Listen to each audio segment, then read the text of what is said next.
Olá pessoal, tudo bem? Projeto 1000 questões continuando, né? Vamos atingindo aí, claro que o projeto é feito para você assistir o vídeo em qualquer ordem, mas vamos atingindo aí 3%. Tô bem cansado, né? Porque tô trabalhando de diretor, tô dando aula à noite de informática, tô gravando, tô produzindo vídeo para os cursos, enfim. Mas esse é um projeto que eu dou sequência, e nem que eu grave de madruga eu gravo, tá? Então vamos lá, projeto 1000 questões, hoje vai trazer a banca IBAN, né? Então vamos comentar aí da banca IBAN, trouxe algumas questões de educação e trouxe também aí algumas questões de informática, também vou fazer uma série só de informática para a galera que presta concurso aí e tem informática no edital, tá? Então começamos aqui com uma questão bem fácil da banca IBAN. Ah, cai questão fácil, sim. Em 2014, o Congresso Federal sancionou o Plano Nacional de Educação, o famoso PNE, né? Com a finalidade de direcionar esforços e investimentos para a melhoria da qualidade da educação no país, estabelecendo 20 metas a serem atingidas. A vigência do PNE em anos está apresentada na seguinte alternativa: letra A, 6, letra B, 8, letra C, 10, letra D, 12. Então, gente, o Plano Nacional de Educação foi uma ampla discussão, né? Eu participei, inclusive, de mediador de uma das mesas em uma determinada região. O que aconteceu? Né? Ele tem um prazo. Esse prazo é de 10 anos, gabarito letra C, né? Muitos falam plano decenal, tá? 10 anos e a cada, né, ele vai vencer agora em 2024, porque ele foi feito em 2014 e aí estabeleceu as metas, aí novamente vai ter aí uma ampla discussão no ano de 2024 para 2025, o ano que o plano completa aí 10 anos, aí vai se verificar se atingiram as metas, se não atingiu, né? Então, ó, Plano Nacional de Educação tem duração de 10 anos, gabarito letra C. Questão tranquila, né? Banca IBAN, que usa ali 4 alternativas, né? A, B, C, D, é clássico da banca IBAN. Olha aqui uma questão de Perrenot. Perrenot cai demais, Perrenot não cai, Perrenot despenca nas provas. De acordo com Perrenot, há 10 grandes famílias de competências para ensinar. Lembrando que competências, né, é a palavra que aparece bastante na BNCC e é importante você estar atento a isso. A alternativa que apresenta uma dessas famílias é A. Conceber e fazer evoluir os dispositivos de caracterização. B. Participar da chefia da creche. C. Enfrentar os direitos e deveres morais da arte docente. Ou D. Administrar a progressão das aprendizagens. Aí você tem que saber quais são essas 10 grandes famílias que o Perrenot traz de competências, né? Aí tem uma alternativa aqui que é absurda, né? Participar da chefia de creche, nada a ver, né? Conceber e fazer evoluir os dispositivos de caracterização. Isso aqui parece alguma coisa lá que eu li, hein? Bom, mas acho que não é A, não. É enfrentar os direitos e deveres morais da arte docente? Não, né? Administrar a progressão das aprendizagens. Eu acho que eu vi isso aqui. Portanto, gabarito é letra D. Cuidado com a A, que ela tentou trocar uma palavrinha, mas o gabarito é letra D de dado. Olha lá. 10 competências, Perrenot. Organizar e estimular situações de aprendizagem, a primeira. Administrar a progressão das aprendizagens. Olha a segunda aqui, cheia aqui, né? Pode aparecer como gerar também. Alguns autores colocam gerar a progressão das aprendizagens. Conceber e fazer com que os dispositivos de diferenciação evoluam e não caracterização, né? Cuidado, tá vendo? Envolver os alunos em suas aprendizagens e no trabalho, trabalhar em equipe, participar da gestão da escola, não é da chefia da creche, né? Como tá lá. Informar e envolver os pais, utilizar as novas tecnologias, enfrentar os deveres e os dilemas éticos da profissão. E olha aqui a palavra gerar, né? Gerar sua própria formação contínua, tá? Também, às vezes, aparece como administrar, às vezes aparece como gerar. Portanto, gabarito letra D de dado. É importante, né? Aqui a gente só faz um breve comentário, mas você dá uma olhadinha nessas 10 competências do PNO. Importante você saber também estudar e anotar isso aí no seu caderno de resumos, porque essa é uma das questões que sempre costuma aparecer aí nos concursos, e a Banca IBAN já trouxe essa questão. Vamos ver uma questão também de Vygotsky, né, da Banca IBAN. Vygotsky construiu um conceito referindo-se às potencialidades da criança, que podem ser desenvolvidas a partir do ensino sistemático. Esse conceito é a distância entre o nível do desenvolvimento real, que se costuma determinar através da solução independente de problemas pela criança, e o nível de desenvolvimento potencial, determinado pela solução de problemas sob a orientação de um adulto ou em colaboração com companheiros. Este conceito é importante porque possibilita delinear o futuro imediato da criança e seu estado dinâmico de desenvolvimento. Além disso, permite ao professor olhar seu educando de outra perspectiva, bem como o trabalho conjunto entre colegas. Este conceito é denominado de zona de arrefecimento pessoal, diz a letra A. Acesso vicina, não sei nem o que é isso. C, evolução adjacente.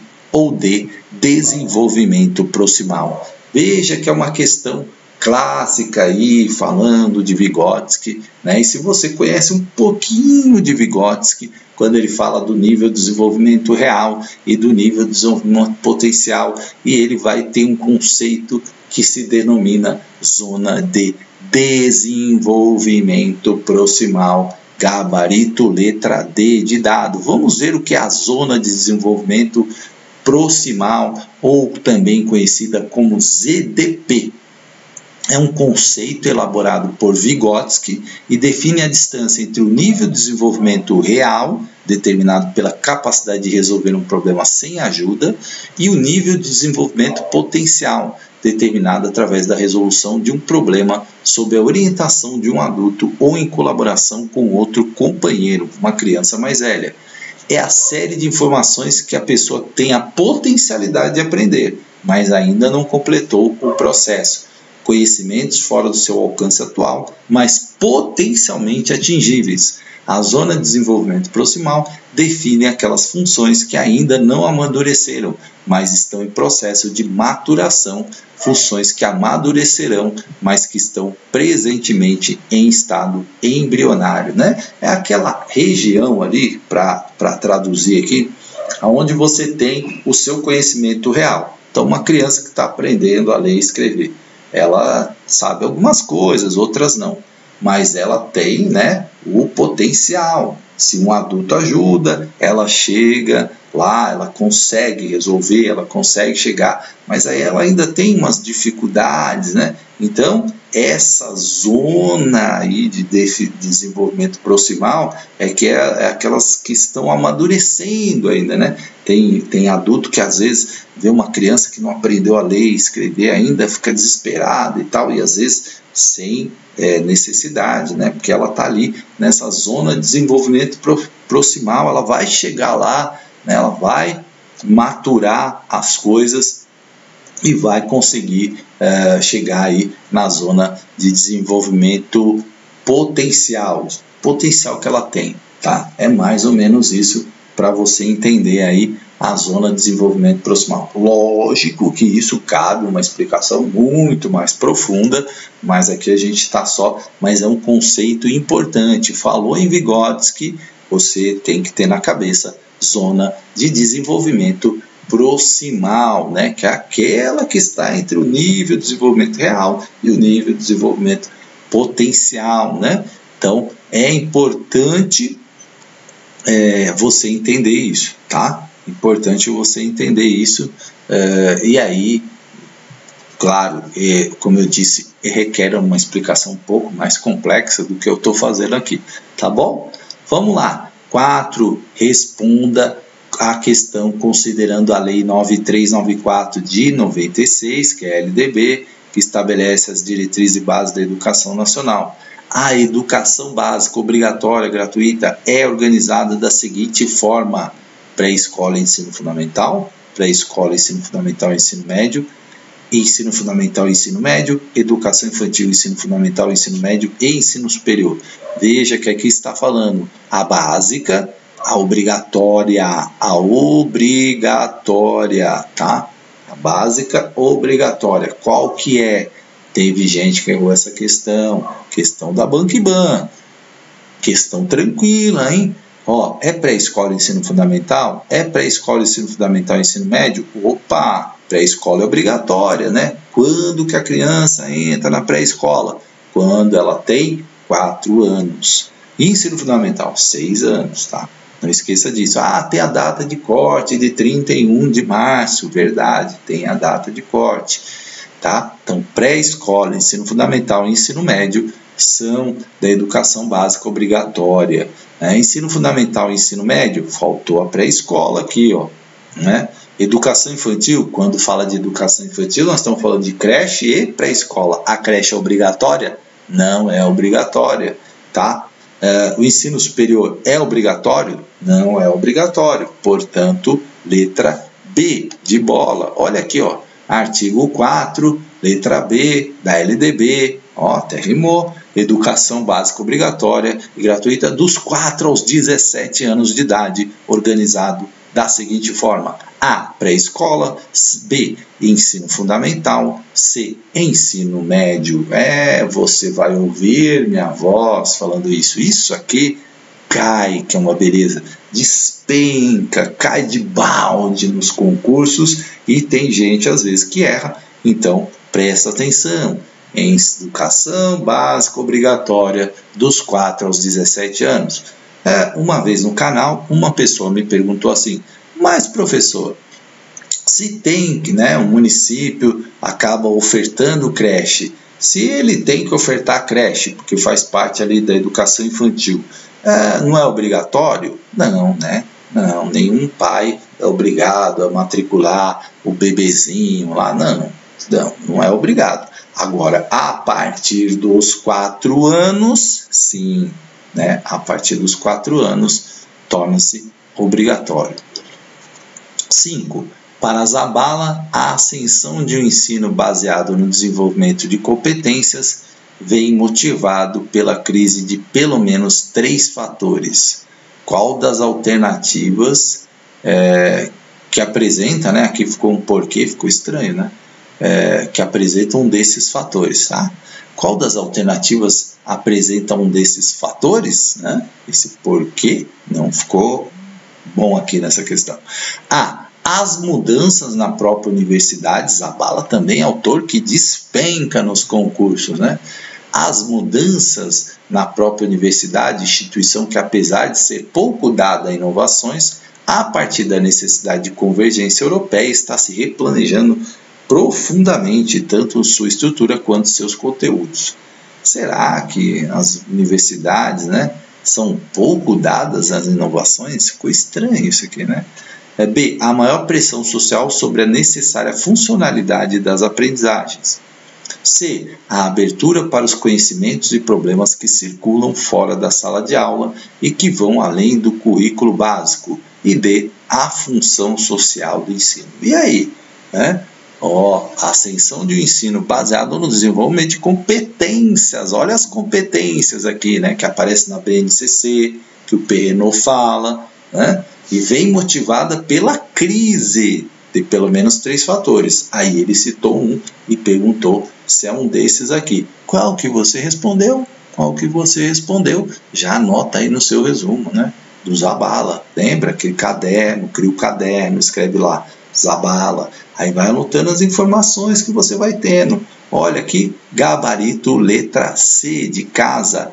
A abertura para os conhecimentos e problemas que circulam fora da sala de aula e que vão além do currículo básico, né? Então, essa ascensão baseada no desenvolvimento de competências, porque hoje é preciso adquirir determinadas competências para lidar com os conhecimentos e problemas que vão além da sala de aula, né? Não adianta só um aluno absorver lá um monte de conhecimento, que eu digo assim, um monte de conteúdo, né? Um monte de conteúdo sem ele desenvolver ali competências e habilidades. Por quê, gente?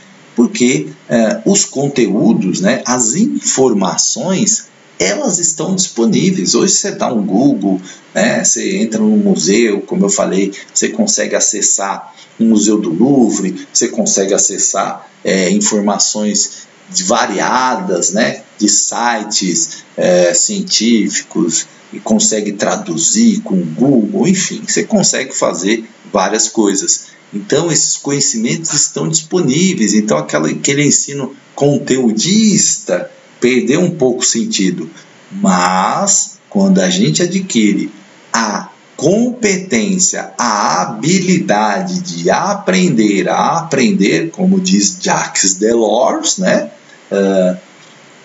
Aí nós começamos a desenvolver uma forma de lidar com os problemas, de lidar com os conhecimentos muito mais fácil.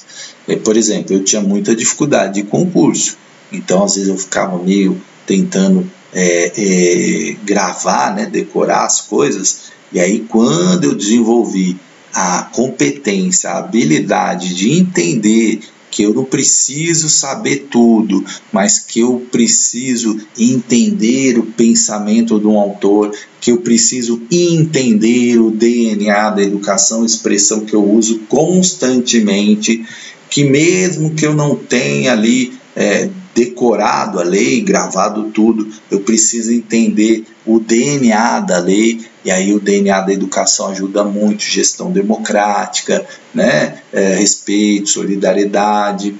Quando eu entendi que todas as nossas leis, a maioria dos autores está sempre pensando em coisas de ampla, de plena, são palavras que aparecem nas provas, aí eu comecei a sacar muitas questões. Eu falava, olha aqui, está reduzindo, está diminuindo, está separando, né? Está excluindo, palavras que não combinam com a educação. Agora, mudou, está ampliando, está atendendo plenamente, está atendendo a todos, está incluindo, não eu falo educação opa, isso já deu um grande up nas provas e nas questões, tá? Então, claro que a gente precisa conhecer os autores, né? O máximo que for possível a gente ler é importante, mas essas dicas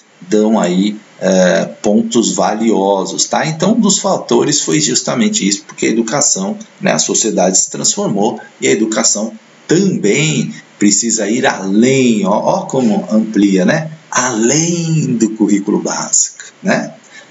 Então, vamos lá. Bom, gabarito letra C de casa. 6. Para Tardif, saberes docentes e formação profissional. O caráter incontornável da pedagogia se traduz no fato de que A. Não existe processo de ensino-aprendizagem sem pedagogia. B. Não existe pedagogia sem reflexão pedagógica. C. A pedagogia é sempre um fator limitante da ação educativa. D. Somente haverá progresso no processo de ensino-aprendizagem se o docente adotar uma pedagogia progressista. Então, o que diz Tardif sobre isso, né? O que ele diz? Será que não existe pedagogia sem reflexão pedagógica? Será que a pedagogia é um fator limitante? Não, né, gente? E já eliminei aqui. Somente, né, é uma palavra limitante. Haverá progresso, né, somente, tá? No processo de ensino. Então, eu estou achando que é a letra A. Né? Não existe processo de ensino sem pedagogia. Vamos ver, ensino-aprendizagem, né? Caráter incontornável da pedagogia, realmente é gabarito letra A. Olha o que diz aqui. Em primeiro lugar, essa definição tem o mérito de colocar em evidência o caráter incontornável da pedagogia. Quer queira, quer não, Todo professor, ao escolher ou privilegiar determinados procedimentos para atingir seus objetivos em relação aos alunos, assume uma pedagogia, ou seja, uma teoria de ensino-aprendizagem. Assim como não existe trabalho sem técnica, também não existe processo de ensino-aprendizagem sem pedagogia. E a banca foi buscar o quê? Ali o texto do autor, né? É muito característico também da Banca IBAN, embora se manifeste com frequência uma pedagogia sem reflexão pedagógica. Ó. Ele está falando, ó, se manifesta, e aqui estava falando, ó, não existe pedagogia sem reflexão pedagógica. Ele está colocando aqui, ó, embora se manifeste com frequência uma pedagogia sem reflexão pedagógica. Essa simples constatação permite invalidar a crença de certos professores, principalmente na universidade, que pensam não estarem fazendo uso da pedagogia simplesmente porque retomam rotinas repetidas há séculos. Uma pedagogia antiga é tão usada que parece natural, não deixa de ser uma pedagogia no sentido instrumental do termo. Beleza, hein? Texto do Tardif, né? Eu vou dar aula num curso aí sobre o Tardif. Então, é o caráter incontornável da pedagogia. Letra A é o gabarito de amor. Vamos para... muda aí, slide, ajuda aí. 6. Outra autora que aparece demais chama Isabel Alarcão e que escreveu o texto Professores Reflexivos em uma Escola Reflexiva. O texto, né, já diz muito aqui, o Condições aqui saiu, como que se fala, né? Desconfigurou, aqui é Condições, tá? Ao discorrer sobre o papel da escola, quase que eu falei papel, né? Ao discorrer sobre o papel da escola no desenvolvimento de uma ação reflexiva, Alarcão, Professores Reflexivos em uma Escola Reflexiva, afirma que a escola tem que ser organizada de modo a criar condições, né? Se configurou aqui, de reflexibilidade individuais e coletivas. Segundo a autora, a escola deve padronizar seus procedimentos, ater-se ao seu papel de promover o conhecimento técnico, dogmático e apolítico. Nossa! B. Tem de se pensar a si própria na sua missão e no modo como se organiza para cumprir. Tem também, desconfigurou aqui o 6, né, o acento estava desconfigurando. Ela de ser reflexiva. Interessante. Faz parte de um sistema de interesses corporativos e clientelista. Não é espaço para atender aos interesses da população. Nossa! D, né? Tem o papel de difundir o saber sistematizado, de promover a reprodução do capital cultural, da manutenção ou alteração das relações, tanto de fora quanto simbólica, existente entre as classes. Então vamos analisar questão alternativa. Padronizar seus procedimentos já é uma palavra que não combina muito com o DNA da educação, né? Padronizar seus procedimentos aqui não combinou. Ater-se ao seu papel, como reduziu, né? Educação, só faça isso, meu filho, não faz mais nada não. Reduz, né? Limita. De promover o conhecimento técnico dogmático. Não sei se todo mundo sabe o que é dogmático, né? Dogma é algo que dificilmente muda, né? Alguns autores vão falar que nem muda, né? Por exemplo, os dogmas da igreja, né? Mas até dogma tem mudado. Né? Coisa que é muito dura ali de se mudar, sem uma reflexão, uma autorreflexão. Então não combina com o DNA. Apolítico não.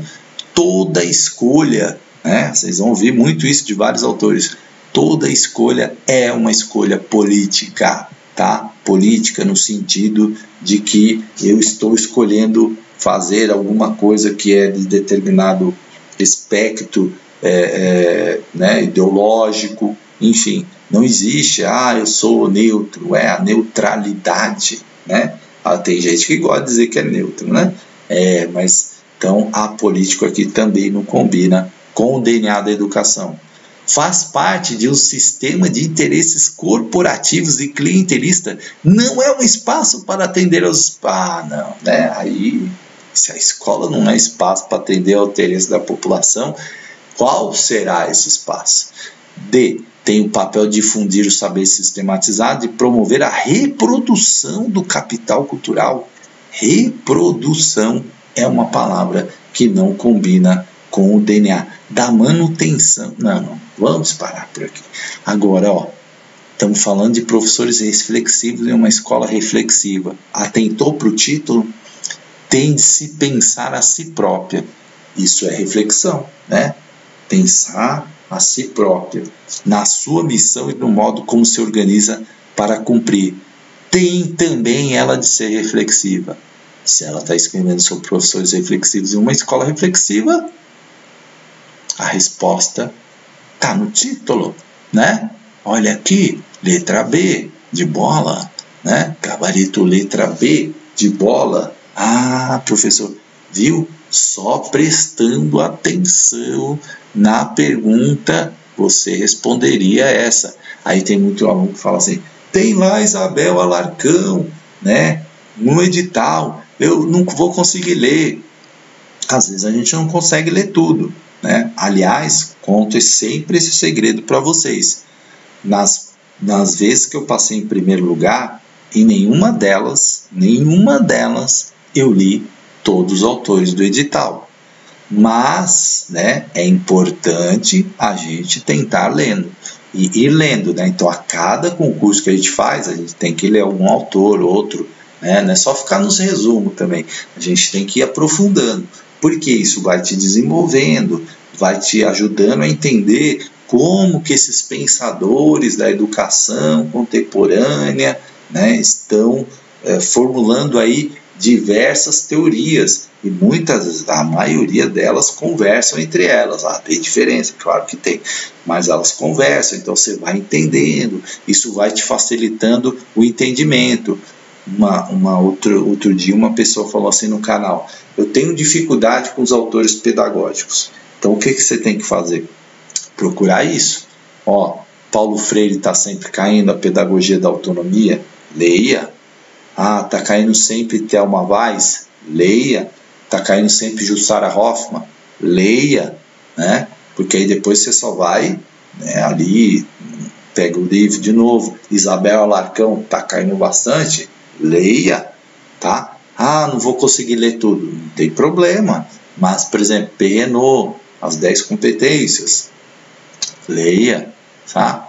Comece a tentar ler a cada concurso 3, 4, né? Os artigos que tem disponíveis são mais curtinhos, porque isso vai criando em você o acúmulo de informações para você ir bem nos concursos. Olha, coloquei uma questão de português. E aqui, né, uma tirinha. Tirinha aparece muito em provas. Então tem um sapinho aqui, uma criança, e está falando assim, uma árvore deve ter boas raízes. Uma casa deve ter uma boa fundação. E toda opinião devia ter um bom fundamento. O sapinho está só olhando aqui, né? Isso é tão necessário hoje, né? Tem tanta gente tendo opinião sem fundamento, né? Tem muito aí, eu não vou nem falar, senão depois o pessoal vai ficar comentando. Toda opinião devia ter um bom fundamento, e aí tá bravo, ó, tá vendo? Aqui ela tá com a carinha mais brava. Então vamos lá. Nos 3 quadrinhos em relação ao raciocínio do personagem, o uso das reticências tem a função de indicar, reticências aqui, né? Olha aí, tem a função de indicar o que? Continuidade, hesitação, devaneio ou ironia. O que você acha? O que você responderia? Questão da Bank-Ban de português, interpretação de quadrinhos, né? Essas reticências, elas indicam o quê? Hesitação? Não, ele está hesitando, não, ele está firme na opinião dele ali, ó. Tem que ter boa raiz, a árvore tem que ter boa raiz, casa tem que ter boa fundação. E para você, né, como ele diz aqui, opinião devia ter um bom fundamento. Não está hesitando, não. Está devaneio, não. Está sendo irônico, não. É continuidade. Olha aí, gabarito letra A, de amor. Ainda falando da tirinha, o personagem estabelece entre as palavras raízes, fundação e fundamento a seguinte relação de sentido: exclusão na letra A, B, oposição, C, conclusão, D, comparação. Vamos lá na tirinha de novo? Olha aqui. Uma árvore deve ter boas raízes, uma casa deve ter uma boa fundação e toda opinião devia ter um bom fundamento. Será que ele está fazendo uma exclusão, uma oposição, uma conclusão ou uma comparação? O que ele faz, né? Quando ele fala da raiz, ele fala toda árvore deve ter toda árvore deve ter boas raízes, toda casa deve ter uma boa fundação e toda opinião devia ter um bom fundamento. Ele está comparando, né? Fazendo uma comparação. Não é conclusão, não é oposição, não é exclusão. Portanto, gabarito letra D, de dado. Ó, beleza, hein? Ó só.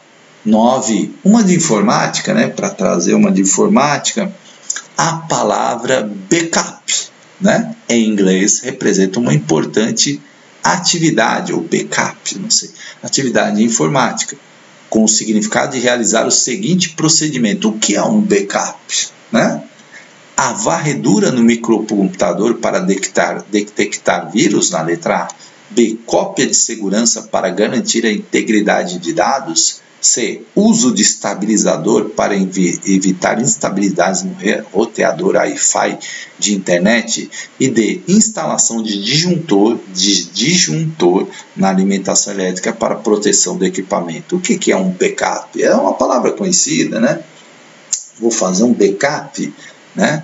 Uma cópia de segurança para que você tenha os seus dados, né? Então, você já viu aí no celular, no computador, tem que fazer um backup, né? Não tem nada a ver com varredura de vírus, nem uso de estabilizador, nem disjuntor na alimentação, nada disso. Backup é cópia de segurança para garantir a integridade de dados, portanto, gabarito letra B, de backup, né? De backup. Vamos para a 10, a última dessa, né? Depois vai ter só de informática para vocês, tá? E depois vamos ter só de outras bancas, aí vamos ter também só do Pernod, só da Thelma Weiss, só da Emília Ferreiro. 1000 questões, gente. É uma jornada, né? É uma jornada. 10. Um funcionário da Prefeitura de Cândido de Abreu digitou um texto no editor Word 2013 BR. Ao final do trabalho, ele acionou o ícone por meio do cursor do mouse, com o seguinte objetivo: A, verificar a correção ortográfica e gramatical. B, aplicar o alinhamento justificado ao texto. C, exibir o texto em 2 colunas. Ou D, salvar o texto digitado. Uma questão que até, né, para quem usa informática, tranquilo. Mas e aí? Né? O que é isso aqui? É um disquete, né? Gente, eu dou aula de informática. Tem aluno meu que não sabe nem o que é um disquete. Nunca viu um disquete. Porque quando ele nasceu, o disquete já não existia mais, né? O disquete era coisa do passado. E é coisa do passado. Eu sou do tempo que eu cheguei a ver o disquete de 8 polegadas, era do tamanho de um LP, né? Aí, nossa, aí o cara não sabe nem o que é LP, aí piora, né, a situação, né? O disco era um discão grande, depois diminuiu pro de 5/4, depois pro de 3,5, aí depois veio o CD, aí depois veio o pendrive, aí nós fomos evoluindo, né?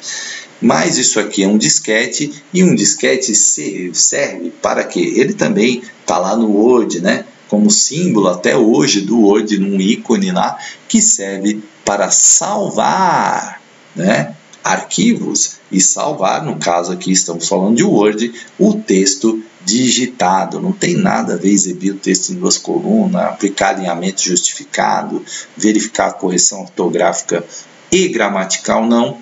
Portanto, isso aqui é para salvar o texto digitado, gabarito letra D. Olha o disquetinho aqui, ele está aí para você reconhecer. Muito bem, gente, então a gente encerra mais esse. Eu estou na madrugada agora gravando, né? Por isso esse silêncio. Então, a gente encerra mais 10 questões e vamos lá, porque nós vamos chegar em 1000. Aí vai ser um panorama geral para você estudar aí para os seus concursos. E a gente não para. Vamos para 1000 questões, vamos para aprovação, animação, gente. Ó, concurso transforma a vida. Eu falo isso para vocês. Do ponto de vista de satisfação pessoal, do ponto de vista financeiro, né? Porque se organiza melhor, tem um emprego, para de ter aquela vida de ficar, né? Eu estou trabalhando muito, gente, mas muito, né? Mas assim, muito obrigado vocês que fizeram o canal bombar, né? Então, mais concurso transforma vidas, tá? Então, transforme a sua sendo aprovado, tá bom? Grande abraço.